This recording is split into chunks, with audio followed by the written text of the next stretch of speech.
In the consulting world, we often get asked, who are you, what do you do, what's your package? So whether I'm being called a consultant, a thinker, a thought partner, a visual practitioner, a designer, a conversation architect, it's all the same thing. It's just one big package of who I am. There's no product set, there's no gimmicks, there's no set of magic. What we really are fundamentally about is solving problems, and it's really about designing the right conversations so that the whole organization, the people involved in the thinking as well as whatever that institutional memory is, can move forward together.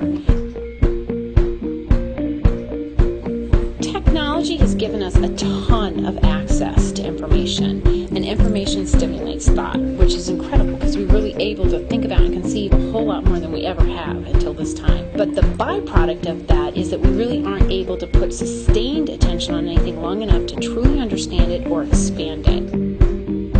When we're using the visual piece of the thinking, that brings the creative into the room, which taps into an awareness that isn't thought-based, but still has a lot of intelligence in it. Whether it's me or whether it's another graphic facilitator in the room, we're able to map out those conversations in a way so that the white space becomes as valuable as the words that are actually on the wall. And the participants in the room can now see connections and patterns that previously were invisible.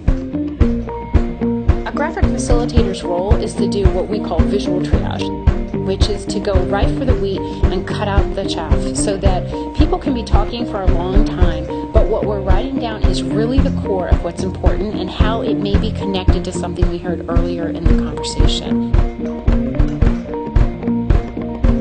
And that is what enables people to be able to see things that they hadn't seen or recognized before.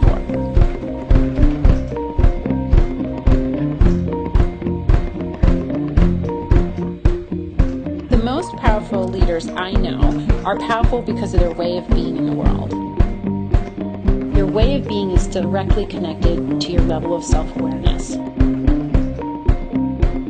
When I'm working with an executive, my goal is to really address that self-awareness in the moment so that you can become the kind of person who not only has an understanding of your own presence in the room, but also how others are perceiving you.